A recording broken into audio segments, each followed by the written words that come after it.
Every year, the United States dedicates nearly 30 million acres of land to this crop, an area roughly equal to the entire state of New York. Not to grow food, not to raise livestock, but to grow corn for fuel. It may sound surprising, but about 40% of all corn produced in the United States is turned into ethanol and blended into billions of gallons of gasoline every year. So how does a single kernel of corn become fuel for a car? Why did the United States choose corn instead of other alternatives? And is it really a green energy solution? That is what we are going to explore in this video. Let's get started. To understand why America turns corn into gasoline, we need to go back nearly 120 years. In 1908, Henry Ford introduced the Model T. What many people do not know is that he designed it to run on both gasoline and ethanol. Ford believed ethanol was the fuel of the future. Clean, renewable, and most importantly, something American farmers could produce themselves. But that future never arrived. Oil from Texas was cheaper and more abundant. Ethanol was gradually pushed aside. Then came 1973. OPEC cut oil supplies, and gasoline prices in the United States quadrupled within just a few months. Long lines formed at gas stations. Washington panicked. The big question was simple. If the Middle East turned off the oil tap, where would America get its fuel? The answer they turned to was corn. In 1978, the Energy Tax Act introduced tax incentives for ethanol blended into gasoline. The corn ethanol industry began to take shape. Slowly at first, but enough to create an ecosystem of farmers, ethanol plants, and lobbying groups that depended on it. The real turning point came in 2005 when Congress passed the Renewable Fuel Standard, a law requiring fuel refiners to blend increasing amounts of ethanol into gasoline each year. From that moment on, corn ethanol was no longer an experiment. It became a billion-dollar industry protected by federal law.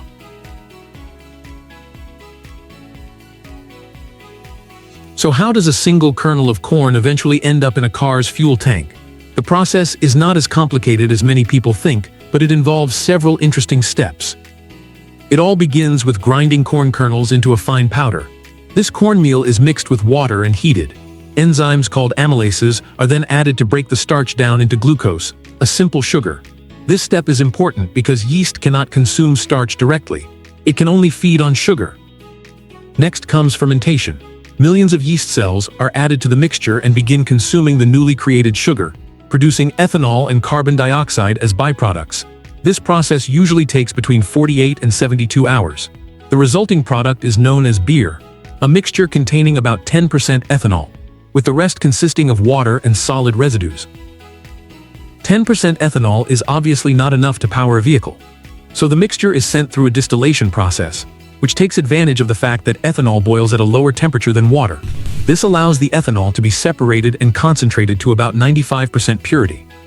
But 95% ethanol still cannot be blended into gasoline. The remaining water can cause problems during storage and fuel blending. To remove it, the ethanol passes through a molecular sieve system that absorbs water and increases the purity to more than 99.5%. At this stage, it is called anhydrous ethanol and is ready to be blended into gasoline. But after the ethanol has been removed, what happens to everything left behind in the fermentation tank?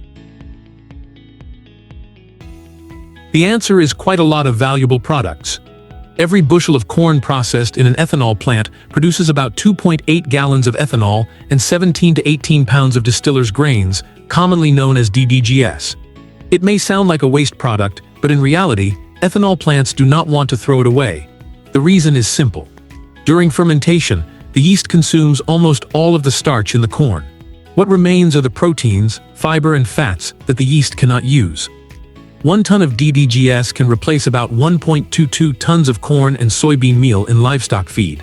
It is sold as feed for cattle, pigs, poultry, and even fish. For many ethanol plants, DDGS is not just a byproduct. It is an important part of the business model. According to profit models from Iowa State University, DDGS accounted for about 22% of the total revenue of a typical ethanol plant in 2022. In addition to DDGS, plants also recover corn oil from the leftover material and sell it to the biodiesel industry. The carbon dioxide produced during fermentation is often captured and sold to the food processing and beverage industries. One batch of corn, at least 3 different revenue streams. Without these additional sources of income, most ethanol plants would struggle to remain profitable. But even with all of these valuable byproducts, the real efficiency of corn ethanol is a very different story.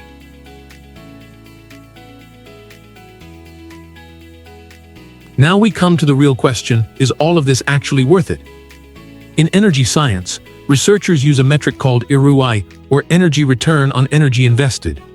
It measures how much energy you get back compared to how much energy you put in to produce a fuel. Traditional oil extraction has an ROI of around 20. The higher the number, the more efficient the fuel. The problem is that producing corn ethanol requires much more than just fermentation. Farmers have to grow the corn, manufacture fertilizer, operate agricultural equipment, transport the crops, and run an entire processing plant. Every step consumes energy. When all of those inputs are added together, the energy advantage of corn ethanol becomes fairly modest. Most studies agree that the ROI of corn ethanol is among the lowest of all liquid fuels, generally below 2. There is another issue. A gallon of ethanol contains about 33% less energy than a gallon of gasoline. Vehicles running on E85 typically travel fewer miles per gallon, even if the fuel appears cheaper at the pump. That creates an interesting paradox. If corn ethanol is relatively inefficient, why does the United States continue to spend billions of dollars supporting it every year? Before we get to that answer, we need to look at a consequence that many people overlook. Today, about 40% of all corn produced in the United States is used to make ethanol. That number may sound abstract until you put it into a global context. Corn is not just something Americans eat. It is a major source of animal feed around the world and a key ingredient in food supply chains that produce everything from beef to dairy products. When nearly half of the world's largest corn producers' harvest is diverted from the food market into fuel production, global prices are bound to react. And those effects appeared quickly. Between 2007 and 2008, global corn prices rose sharply.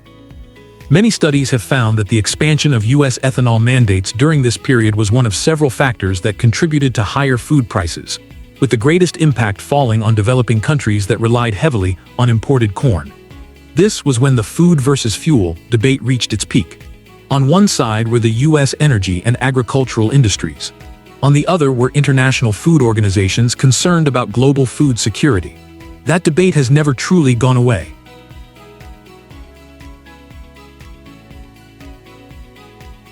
Corn ethanol is less efficient, more expensive, and has been criticized from many different angles. So why does it still exist? The answer begins in a Midwestern state called Iowa. Iowa is the largest producer of both corn and ethanol in the United States. For many decades, it was also the state that kicked off the U.S. presidential election season. Candidates who performed well in Iowa often gained a major advantage in the race that followed.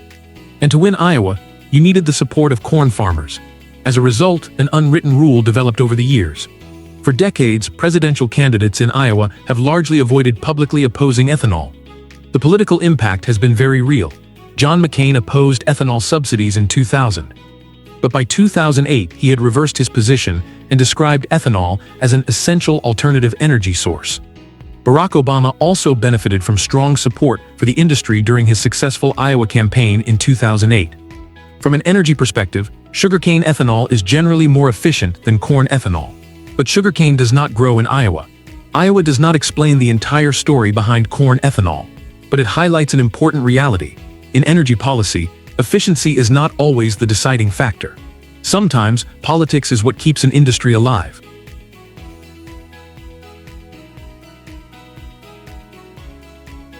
After everything we have discussed, the natural question is corn ethanol actually worth it? The answer depends on where you stand. Supporters have their reasons.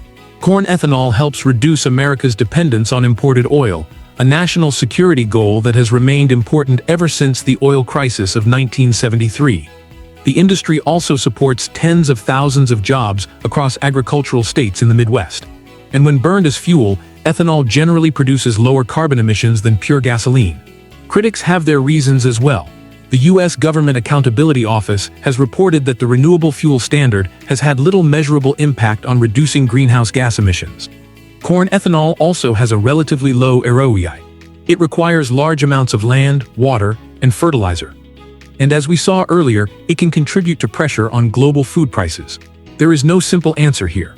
Corn ethanol is the result of decades of policy decisions, economic interests, and difficult trade-offs. Judging it by a single standard, whether environmental, economic, or political, misses much of the larger picture.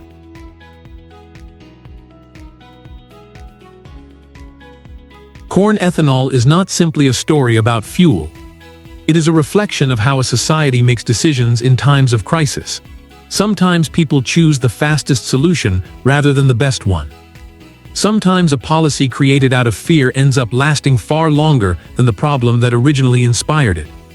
And corn ethanol will not be the last example. Good technology is not enough. Sound science is not enough. For an energy solution to survive, it must also make it through the voting booth. If you found this video interesting, don't forget to like and subscribe so you do not miss our next story.